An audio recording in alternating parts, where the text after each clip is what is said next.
un boudin a attrapé une licorne. Ce matin, un boudin a attrapé une licorne. C'était un boudin qui avait deux petites mains. Ce matin. Bonjour. Alors aujourd'hui, je vais vous dire quoi encore.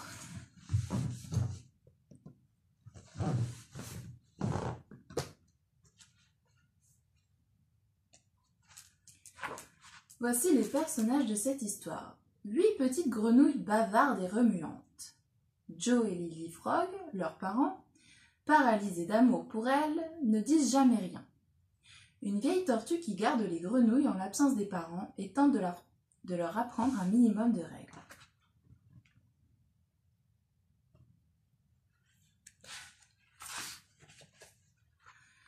Voici maintenant le problème. Les grenouilles ne supportent pas que la tortue leur dise ce qu'elles ont à faire. C'est pourquoi elles écrivent sur le mur « Nous sommes libres !» Que va-t-il se passer? L'histoire le dira.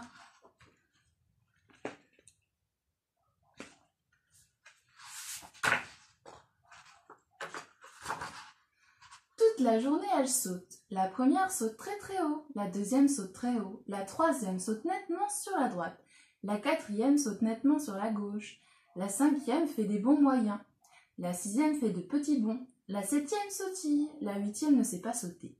Elle saute dans tous les sens et tout le temps, sauf la huitième qui dévore un gros livre.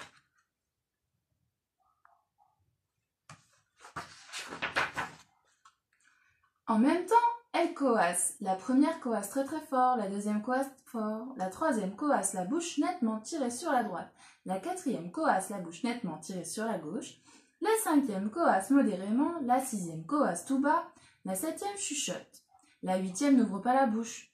Elle coasse sans s'entendre et sans s'arrêter. Sauf la huitième qui lit de ses deux yeux et écoute d'une oreille. Qui va chercher le lait et les œufs pour demain? Demande la vieille tortue. Les grenouilles sautent et coassent sans entendre. La huitième finit par y aller.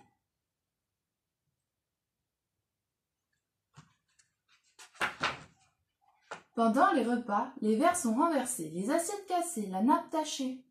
L'une veut manger des frites, l'autre du camembert, la troisième des huîtres, la quatrième des asperges, la cinquième du café au lait, la sixième n'a pas faim. La septième a déjà quitté la table, la huitième lit en mangeant.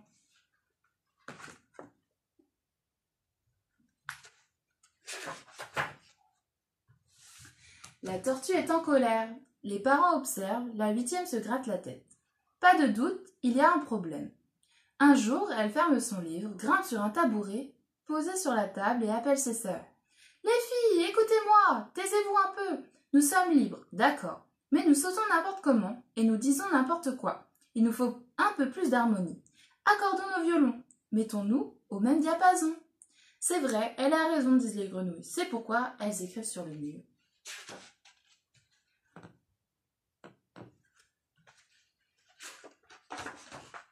Nous sommes égales.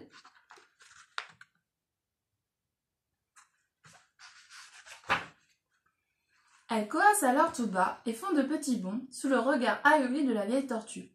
C'est triste et monotone comme une messe basse. Les parents sont en extase. La huitième se force à sautiller et à chuchoter, jusqu'au moment où elle s'écroule épuisée. Pas de doute, il y a un problème, dit-elle. Oh oui, il y a un problème, font les grenouilles soulagées, sautant comme des balles de caoutchouc. La huitième, sans attendre, se replonge dans son livre. Elle en sort quelques jours après et réclame le silence. « J'ai trouvé, hurle-t-elle, nous sommes tous frères. »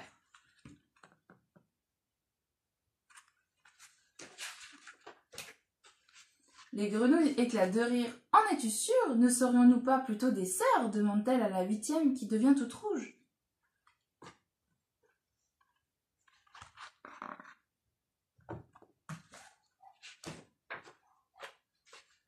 Veuillez m'excuser, je voulais dire nous sommes toutes sœurs. Donc nous nous aimons, donc nous ne devons pas nous gêner les unes les autres.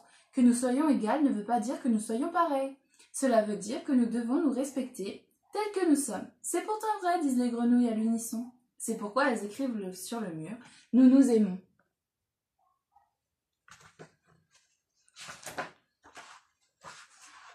La première verse d'un peu moins haut son café. La seconde se tait pour écouter la 7e, la 3e va chercher le pain, la 4e fait la vaisselle, la 5e et la 6e font les lits, la 7e chante et danse, la 8e poursuit sa lecture jusqu'au moment où elle lève le nez, ferme son livre et ouvre de grands yeux comme des soucoupes. « Il y a un problème, dit-elle. Quoi encore ?»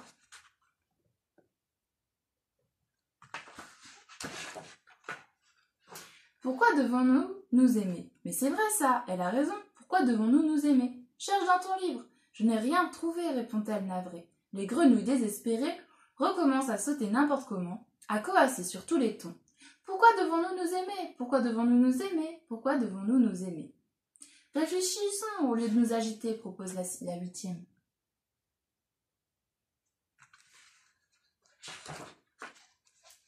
Elle s'enferme dans la salle de bain et réfléchit jusqu'au soir. Joe et Lily, derrière la porte, sont admiratifs. La tortue hausse ses épaules et lève les yeux au ciel. Elles sortent enfin, coiffées, maquillées, habillées en princesses, toutes différentes les unes des autres, coassant et sautant, chacune à sa manière, mais sans se gêner. Sur le mur, gracieusement, elles écrivent ce qu'elles ont trouvé après avoir cherché.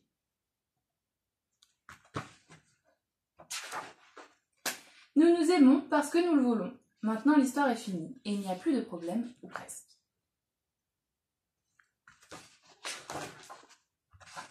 Et voilà, c'est fini. Et bisous.